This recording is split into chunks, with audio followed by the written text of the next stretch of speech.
So being an entrepreneur, what is it? It's a crazy person, I'd like to think. Someone who's willing to take risks. Someone who isn't afraid of failing. Someone who is willing to fall and get back up again. Now, don't get me wrong. Being an entrepreneur has its perks. And then, of course, you have your times where you lose. And you have your times where you win. It's not always going to be good. And if you're in business for yourself and you haven't had a loss, great. You're doing better than some of the most amazing, successful businesses that have ever been known to man. So if you have never, ever failed, or you have never had like a down month, or you never had anything go wrong, everything has just been peachy keen from the beginning, awesome. I'm not saying that to be sarcastic, but seriously, if you've been in business 10 plus years and you've just been smooth sailing, making money, and everything has just been a breeze, then hey, I really want to hear from you. Definitely inspiring to me. But nevertheless, you're going to have your losses. You're going to have your wins. The point is that you don't give up, because it will get hard. It will get rough some days, but you got to have something in the back of your mind that is pushing you every single day. Because when you're an entrepreneur and you're working for yourself and you don't have a paycheck coming in every 2 weeks. Now sidebar, I'm talking to just the entrepreneurs that are not working a 9 to 5. They're doing this full time and this is their bread and butter. You got to be like a lion. You can't be a Giselle. You got to go out there and you got to hunt every single day. So it takes a lot to be an entrepreneur, because you have the ability to constantly hit snooze and not even care whether you get up the rest of the day or if you just sleep in and relax and have someone else do whatever it is that you do, or, just take a day off.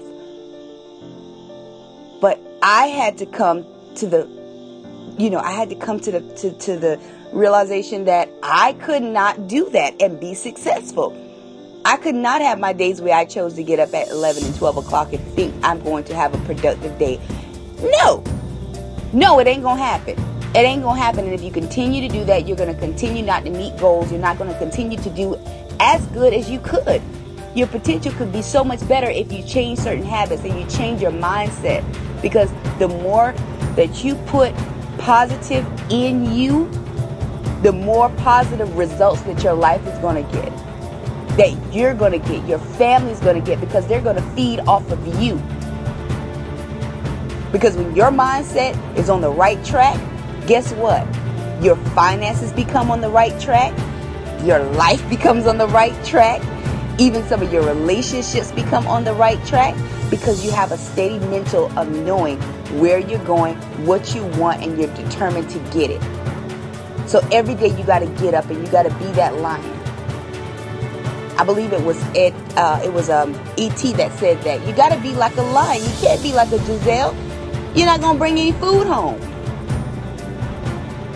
And we got to eat. So you can't just, take a day off, get up when you want to get up. If you can get up from 9 in the morning, you can get up 9 in the morning and clock in for another person in their company. Why can't you get up and do it for yourself? Why can't you? I'm talking to me too. Sometimes I need a little reminder, because at times I get a little comfortable. Oh, I did good this week. Let me take a day off. Let me take a breather. I deserve it. Let me go, have a spa day. No. Not saying you can't do those things, but you got to be disciplined to know, when you can break off. Is this really a day I really need to break off, or do I need to go ahead and work Thursday out? Maybe do this on Monday or do this on Tuesday when things are not as hectic.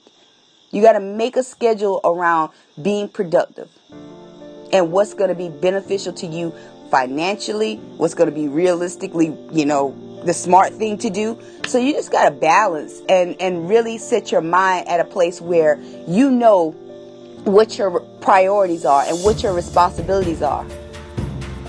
So being an entrepreneur is not, I'm telling you, shit is hard. And I'm just being 100% honest with you.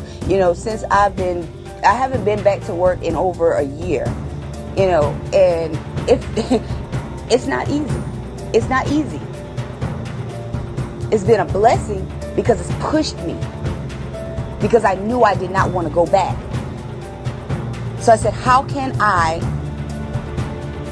take the income that I was making and how can I double it? How can I save? How can I pay off debt? I got to get out there and I got to work. So that means whatever I do is going to be a result in the end. So if I don't put in any work, then I'm not going to have good results. If I put in no work, then I'm not going to have, the fruits of my labor are going to show in my bank account. So ask yourself today, are you doing all you can to be the best you can for you, your family, your babies, your husband, whoever, those that are most important to you, that are depending on you, even if it's just you and you're single. Like, I'm single and I'm depending on me because I want to be in a position where I'm not stressed about bills. I'm not stressed about student loans. I'm not stressed about my car payment. I'm not stressed about my credit card bills. I want to be financially free. So therefore, I got to get my butt up every single day and make sure that I do what I need to do in order to make those things happen. And that's all you have to do. Self-development happened to be the best thing that has happened to me this year. I kid you not, because it has molded me. Reading, learning. You may not necessarily be able to go and pay for, $1,000 workshops, but there are more affordable ways of getting self-development and learning. Watching other YouTube videos, following certain people on Instagram that are motivational, that are inspirational, and, that are been there, done that type of people. I didn't come, struggle was real. Struggle was real about a year ago. And when I tell you, no lie, my life has transformed. I probably made more in the last 6 months than I probably made the whole 2016 and 17. I struggled, but it was that struggle that motivated me and pushed me into being better for me and being better financially, because I did not like that feeling of being hungry.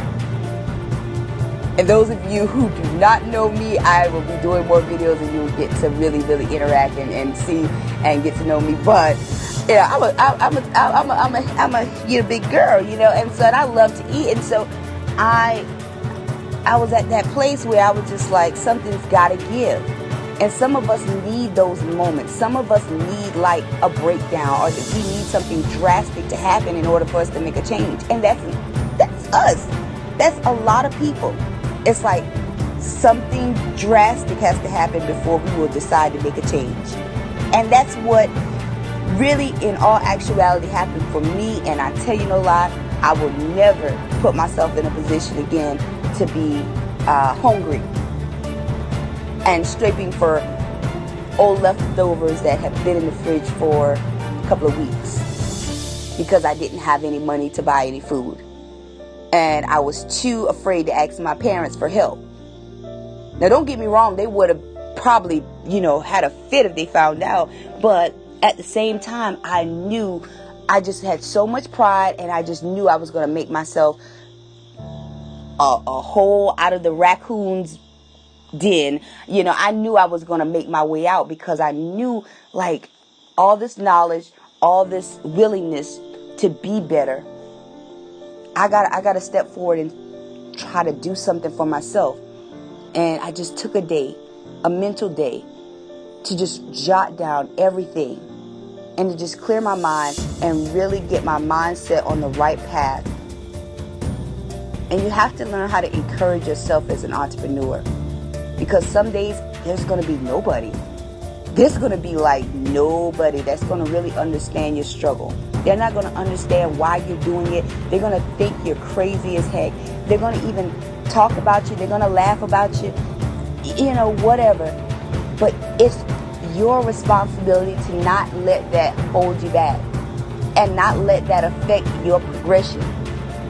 Because no matter what the next person says, it's your life at the end of the day. It's your life, and it's up to you if you want to make a change, if you want it bad enough, if you want to get out there and be the lion, if you want to get out there and be the Giselle, go ahead. But I'm telling you right now, it's not for you, because you will have wins and you will have losses. But you got to go out there and you got to hunt. So if you're being lazy, if you've been procrastinating, 2018, we have a few months left. Don't let all of your visions that have been on your vision board all these months, don't let 2019 come around and you still got everything on the same board. You can just reuse it for 2019 because you ain't did shit on the first board. You ain't did probably nothing on 2017. I hear so many people say, I want to start this business, and I want to start this business. I want to start, a car business. I want to start an art studio. I want to start a hair bundle business. But they're not putting forth any effort because they haven't gotten their mindset right. And that is the key factor. I promise y'all, that is what helped me shift my life 360. And I'm not saying that to boast or brag or anything like that, because I am happy to encourage. I'm saying that to someone to let you know that if you're sitting there and you're thinking all hope is gone and you're thinking you don't know what direction to really turn and who to talk to, I'm telling you right now, it is possible. But you got to talk to you. That alter ego, that inner person that is wanting and desiring to do those things that have been on your mind for decades, do it. Don't let your mother-in-law, your sister-in-law, your friend, your co-workers, don't let them even have a chance to know what you're doing. Don't even tell people your dreams. I stopped telling people my goals now, and I just do it. And I'm just like, forget it. Why am I explaining myself? Why am I telling them what my next move is when they're not contributing? And they may not be around to even see the move happen. That's the crazy part. We share information and we confide in people that may not even be around to even see the manifestation of the work. So, with all that said, I hope you guys gathered something from this video, and I hope that you took something that would really push you and really just speaking to you to say that you can do it. And understand that failing is not always the end. Failing is not bad. And that's a few of the things that I'm going to be talking about in my book. I'm going to be discussing and talking about some of those key triggers of why entrepreneurs are afraid of failing. Why we're so afraid of failing, why we won't fall back, why we won't just take a step back, a revamping break. It's nothing wrong with taking a break. We would rather see our house get taken away before we let our next door neighbor know that our business failed. But anyway, we're not going to get into that because that's a whole nother video that I'm going to dive into. But I hope you took something away from this video today, and I hope that it blessed you, and I hope that it inspired you on this journey of entrepreneurship. I'm here. I am excited to help and inspire anyone that is on this journey along with me. And if I can be of any help, I definitely will. Please subscribe to this YouTube channel. Add me on Facebook as well, Nicole Danielle. And I am looking forward to doing more and engaging more. You guys take care. Also follow me on Instagram, The Real Nicole Danielle. I'm on there too. And talk to you soon. Have a wonderful, blessed day.